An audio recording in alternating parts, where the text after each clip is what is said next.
Geometry parallel line. देखो parallel line 7th में भी पढ़ना है, 8 में भी पढ़ना है और 9th में भी पढ़ना है। तो पैरेलल लाइन, तब सबसे पहले छोटू आपसे किसी ने पूछा what is parallel line, it means definition. तो पैरेलल लाइन क्या होता है? टू लाइन के बीच का डिस्टेंस सेम होगा, पैरेलल लाइन होगा। और parallel line never meet, never intersect. ये हो गया पैरेलल लाइन के बारे में। तो पैरेलल लाइन में सबसे फर्स्ट जो नीड, पहला रूल है, तो पहला रूल क्या है? एक लाइन ए बी एक लाइन है, इस लाइन में कोई एक पॉइंट है, कोई पॉइंट क्वेश्चन में दिया रहेगा सी पॉइंट। इस सी पॉइंट पर दो रे या दो लाइन मीट कर गया, या दो से ज़्यादा, 1 करे, 2 रे मीट करे, 2 से ज़्यादा मीट करे, नो प्रॉब्लम। तो सी पर ये 2 ray C D C F meet किया। तो रे के अगल बगल लाइन जो स्ट्रेट लाइन को टच करे उसको कहते हैं लीनियर पेयर।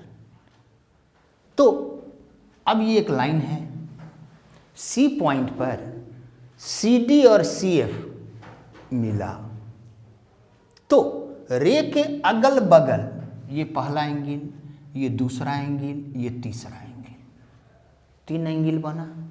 इसका नाम दे दिया हमने 1 2 3। तो 1 2 3 को क्या कहेंगे? Linear pair. तो लीनियर पेयर मीन्स क्या होता है? एंगल का सम 180 डिग्री। जैसे ये मेरा हाथ है, स्ट्रेट लाइन है, इस हाथ पर ये पेन एक पॉइंट पर आकर मिल गया। आपने बगल में अपना उंगली रख दिया कि सर हम वो आएंगे, तो उंगली पेन अगल बगल में जितना एंगल बनाएगा सबको क्या कहेंगे? Linear pair. रिजल्ट क्या लिखेंगे? अगल बगल का जितना एंगल है उसका सम 180 डिग्री। तो 180 डिग्री लिखा, 3 अननोन टर्म है, 2 का वैल्यू देगा, एक वैल्यू आपसे कहेगा क्या है, निकाल लो। फर्स्ट। सेकेंड, दो लाइन एक पॉइंट पर इंटरसेक्ट कर गया, जैसे ऐसे, एक ए बी और सी डी, ये 2 लाइन है, ओ पर क्या है? इंटरसेक्ट कर गया। तो इंटरसेक्ट कर गया, ये क्वेश्चन में रहेगा। देखो जैसे ये मेरा हाथ है, एक ये लाइन है, एक ये लाइन है, दोनों ऐसे क्रॉस कर गया। तो जो क्रॉस कर गया तो रिजल्ट क्या लिखेंगे? आमने सामने का एंगल इक्वल होगा। तो अब देखो ये क्रॉस कर गया, क्वेश्चन में रहेगा, फिगर दिया रहे ना दिया रहे, बस 2 लाइन इंटरसेक्ट किया तो क्या होता है? आमने सामने। देखो ये 1, इसके सामने क्या है? 2। तो angle 1 is equal to angle 2। आमने सामने का एंगल इक्वल लिख देंगे। तो फिर भाई यहाँ 3 है, इसके सामने छोटू क्या है? 4 है, तो angle 3 is equal to angle 4। मैं रिजल्ट लिख दिया, मतलब आंसर लिख दिया मैं। तो कोई कहा क्यों लिखा? तो इसको कहा जाता है एंगल को वर्टिकली अपोजिट एंगल्स बी से। 2 लाइन इंटरसेक्ट किया, आंसर क्या देंगे? आमने सामने का एंगल क्या है? इक्वल लिख देंगे। रीजन क्या होगा? वर्टिकली अपोजिट एंगल बी अब ये फिगर है। अब छोटू आपसे कोई पूछ देगा कि 3 और 2 क्या है, ये तो आमने सामने है नहीं, अगल बगल है, तो 3 2 क्या हुआ, लीनियर पेयर। एक ही फिगर में अब देखो आ गया। फिर आपसे किसी ने कहा 2 4, फिर अगल बगल, क्या, लीनियर पेयर। फिर 4 1, फिर अगल बगल, क्या, लीनियर पेयर। फिर 3 1, ये भी अगल बगल, लीनियर पेयर। तो पहले इनिशियल स्टेज में मैं सिर्फ आपको लीनियर पेयर पहचानना बताया। अब सेकेंड स्टेज बढ़े तो एक ही फिगर में वर्टिकली अपोजिट भी आया और क्या है, लीनियर पेयर भी आया, जो मैंने आपको क्लियर कर दिया। अब पॉइंट नेक्स्ट, पैरेलल लाइन। अब पैरेलल लाइन में तो पैरेलल लाइन का अपना रूल होगा। अब फिर पैरेलल लाइन में लीनियर पेयर और वर्टिकली अपोजिट आकर के मिक्स हो जाएगा। तो पहले पैरेलल लाइन का रूल, तो पैरेलल लाइन, जैसे ही क्वेश्चन में आपको पैरेलल लाइन दिया, जैसे AB और CD 2 पैरेलल लाइन है, 2 पैरेलल लाइन को, अब इसके बाद छोटू बताऊंगा 2 से ज़्यादा भी होगा तो क्या होगा। तो पहले 2 को आप समझिए, 2 पैरेलल लाइन को एक लाइन इंटरसेक्ट करती है, तो उस लाइन को, ये जो line suppose EF, ABCD parallel line है, EF दोनों को क्या है, इंटरसेक्ट कर रहा है। तो इस EF लाइन का स्पेशल नाम होता है ट्रांसवर्सल लाइन। तो ये ट्रांसवर्सल लाइन AB को इंटरसेक्ट कर रहा है, इस पॉइंट का नाम हमने M दे दिया। N पर CD को इंटरसेक्ट करता है। ये फिगर दिया रहेगा, तो दिया रहेगा तो आपसे कहेगा कि अल्टरनेट एंगल, आप बताओ। तो रूल कहता है, ये पहचानना पहले बताएंगे, जब आप पहचान लोगे छोटू, तब रूल होता है अल्टरनेट एंगल्स बी सेम, ये रूल हुआ। अभी मैं आपको अल्टरनेट एंगल पहचानना बता रहा हूं। अल्टरनेट एंगल कैसे पहचानेंगे, पैरेलल लाइन के बीच में, पैरेलल लाइन के बीच में ट्रांसवर्सल के तिरछा तिरछी, तो पैरेलल लाइन ये हुआ, इसके बीच में 4 एंगल 1 2 3 4, यही 4 है। पैरेलल लाइन के बीच में ट्रांसवर्सल के तिरछा तिरछी, तो देखो 1, जिसको क्रॉस मल्टीप्लिकेशन आप बोलते हो, तो 1 का क्रॉस क्या है, 4, क्या है, अल्टरनेट। अल्टरनेट एंगल क्या होता है, इक्वल होता है, तो angle 1 is equal to angle 4। फिर आओ 3 के क्रॉस तिरछा क्या है, 2, तो angle 3 is equal to angle 2, क्यों, अल्टरनेट एंगल इक्वल होता है। नेक्स्ट, पैरेलल लाइन में देखो, मैंने आपको पहला ही पॉइंट बताया, दूसरा पॉइंट, और ये second point rule double start है। छोटू आपके लिए यही टफ पॉइंट होगा। अब ये रूल होता है सम of co-interior angle is 180 degree. में ये रूल हुआ सम of co-interior angle is 180 degree. तो पहले मैं आपको को इंटीरियर पहचानना बताता हूं, तब आप इसका रूल यूज करेंगे हम लोग। को इंटीरियर एंगल कैसे पहचानते हैं, पैरेलल लाइन के बीच में ट्रांसवर्सल के एक तरफ, देखो पैरेलल लाइन के बीच में 4 एंगल है।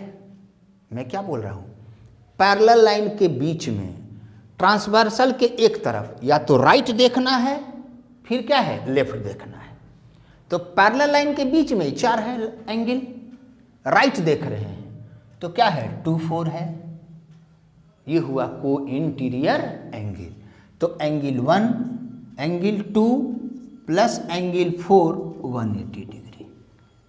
पैरेलल लाइन के बीच में ट्रांसवर्सल, मैंने राइट देखा, यूज कर लिया। अब हम लेफ्ट देखेंगे। तो लेफ्ट देखें तो पैरेलल लाइन के बीच में ट्रांसवर्सल के लेफ्ट कौन कौन एंगल है, 1 3। तो ये भी क्या हो गया, को इंटीरियर एंगल। इसका भी सम क्या, 180 डिग्री। 2 हुआ। तीसरा, इसका थर्ड रूल, कॉरेस्पॉन्डिंग एंगल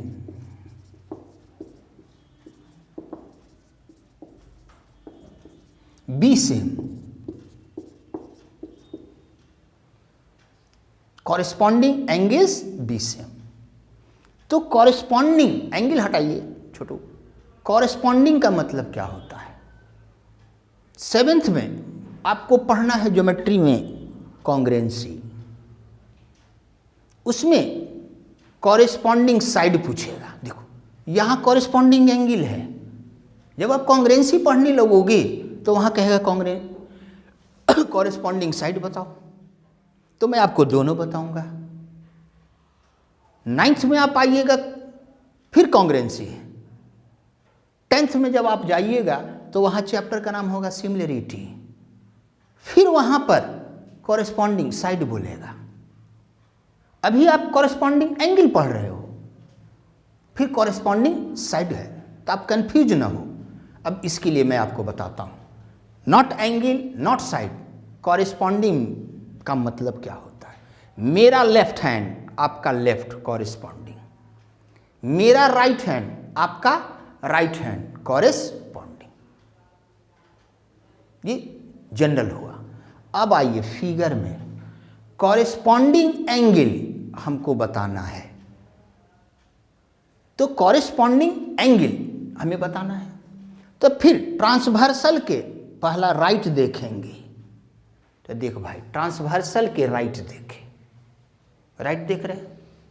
तो कॉरेस्पॉन्डिंग एंगल के लिए बताना है तो पैरेलल लाइन के बीच का एंगल को बंद कर देंगे।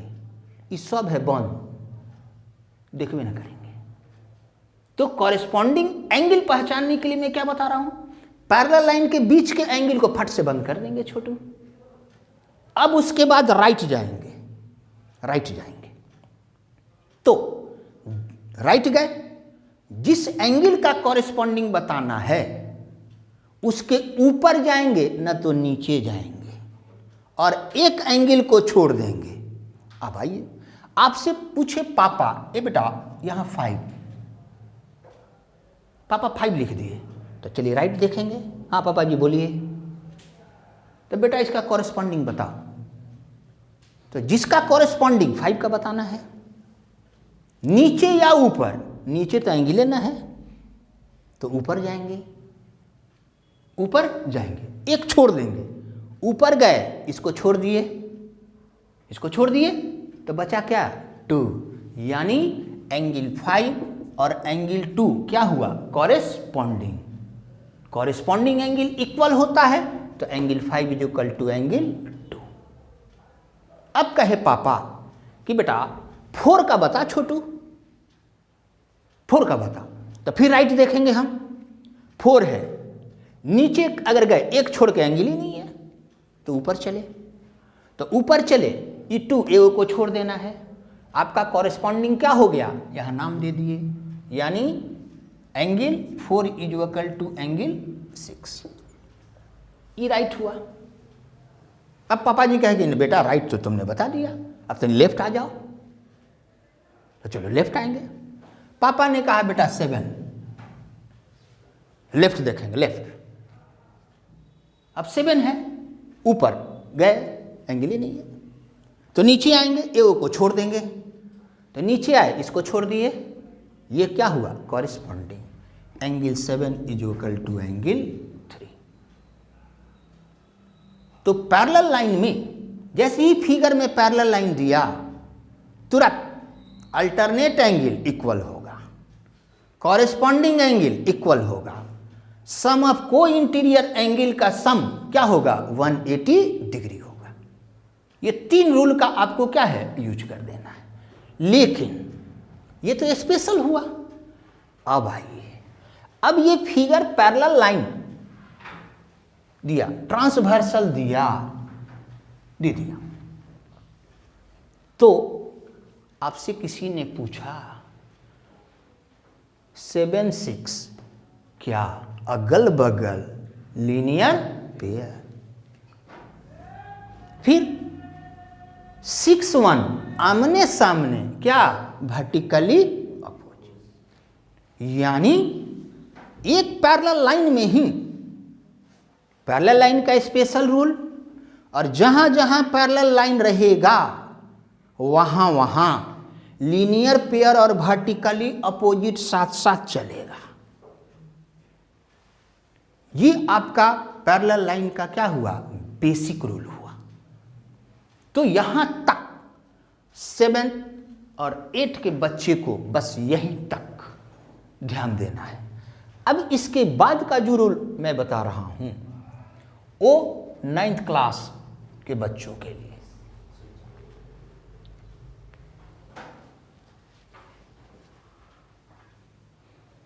9th, अब 7th में किसी किसी बुक में, ये 9th का भी जो रूल बता रहे हैं, किसी किसी बुक में इस पर क्वेश्चन दिया हुआ है, इसलिए इस पर छोटे तुम लोग को ज़्यादा ध्यान नहीं देना है। लेकिन अगर आप सीख लिए तो बड़ा अच्छा बात, जो सिंपल सा थिंग है। तो यहां पर मैं लिखूंगा special condition, special condition of geometry, not only for parallel line, पूरे ज्योमेट्री का स्पेशल कंडीशन। अब स्पेशल कंडीशन में first, if mid point of side given, एक साइड लाइन साहब एक होता है, एक ए बी लाइन दिया, कहेगा डी इज मिड पॉइंट, दे दिया, रिजल्ट क्या लिखेंगे, मिड पॉइंट लाइन को 2 इक्वल पार्ट में बांट देगा, यानी तुरंत हम रिजल्ट लिख देंगे A D is equal to क्या, D B. Second condition, if perpendicular bisector given, किसी लाइन का परपेंडिकुलर बाइसेक्टर गिवन, परपेंडिकुलर भी रहेगा और बाइसेक्टर, बात साइड का कह रहा है। सपोज ई एफ एक साइड को हो, लाइन को हो, बार बार बदल रहा, एक ही चीज होता है। ई एफ एक लाइन है, इस पर कहा कि ए बी परपेंडिकुलर, पहले परपेंडिकुलर, तो परपेंडिकुलर का मतलब अगल बगल दोनों क्या होगा, 90 डिग्री। परपेंडिकुलर बाइसेक्टर, तो बाइसेक्टर है किसका, साइड का, तो बाइसेक्टर का मतलब होता है इक्वल पार्ट में बांट देना।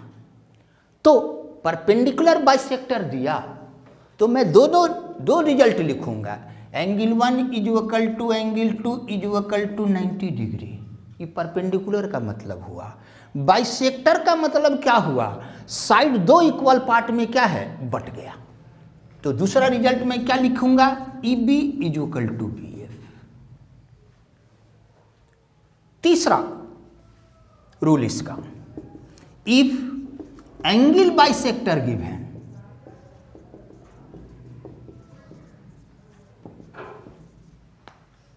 एंगल बाइसेक्टर गिवन, तो अब यहां पर ए बी सी एंगल है, बाइसेक्टर दो इक्वल पार्ट में बांट देना, यहां एंगल है यानी बाइसेक्टर एंगल को दो इक्वल पार्ट में बांटेगा। जैसे आपको बीडी क्वेश्चन में दिया, बीडी बाइसेक्टर है यानी एंगल एबीसी का है। अब आपको रिजल्ट लिखना है तो बाइसेक्टर एंगल को दो पार्ट में बांट देगा, इक्वल पार्ट में। यहां मैंने 3 और 4 लिखा तो रिजल्ट क्या हो गया, एंगल 3 इक्वल टू एंगल 4 हुआ। तो इतनी बात तो आपको समझ में आ गई। अब इसका यूज करना, इंप्लीमेंट करने में कहां आपको परेशानी होती है। अब इसी के लिए जो अगला मैं अभी जितना रूल आपको मैंने बताया स्पेशल कंडीशन का, उसको एक पॉइंट पर ले जाकर मैं कंजर्व कर दूंगा।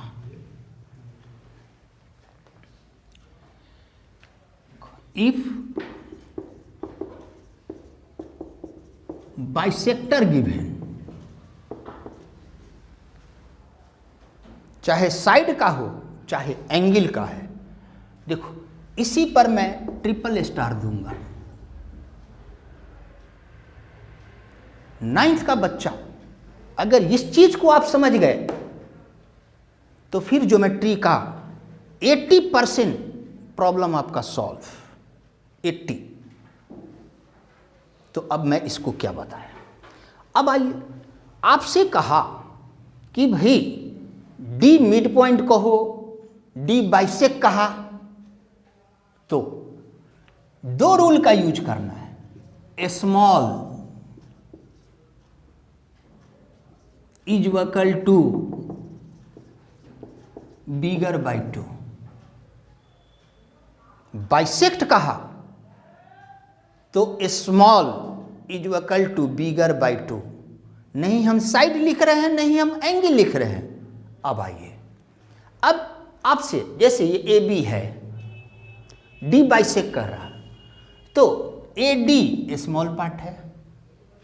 किसी ने आपसे पूछा A D is equal to क्या, तो A D is equal to क्या, बड़ा बाई 2। तो बड़ा साइड क्या है, ए बी है, तुरंत हम लिख देंगे क्या, A B by 2।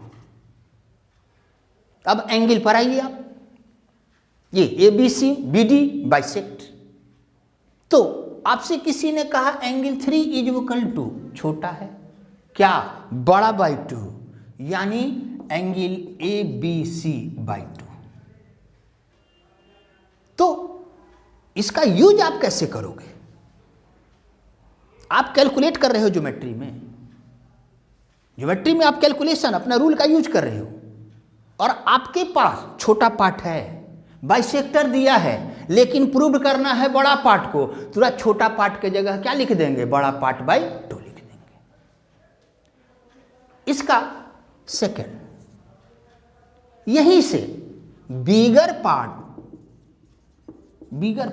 Is equal to क्या, तो 2 इंटू स्मॉलर पार्ट। कंडीशन क्या है, बाइसेक्टर दिया होना चाहिए। अगर बाइसेक्टर वर्ड नहीं दिया, ये दोनों रूल फेल कर जाएगा। तो अब ए बी, डी बाइसेक्ट कर रहा है, तो A B is equal to 2 into smaller. तो स्मॉलर में हम ए डी भी लिख सकते हैं, हम डी भी लिख सकते हैं, मेरी मर्जी। तो यही प्रूफ से देखना है कि स्मॉलर में किस छोटका का जरूरत है, वही लिख देंगे। अब A B is equal to, proved में ए डी चाहिए, तो हम लिख देंगे बिगर 2 इंटू स्मॉलर। अगर ए डी का जरूरत नहीं है, हमको बी डी का जरूरत है, तो हम बड़ा A B is equal to 2 into D B. Smaller की जगह बिगर लिखना है, ये आसान है। बिगर की जगह स्मॉलर लिखना है, ये टफ होता है। तो ये क्वेश्चन के प्रूव्ड के अनुसार आपको इसको क्या करना पड़ता है, डिसाइड करना पड़ता है। ये इतना रूल हुआ आपका बेसिक ज्योमेट्री का रूल।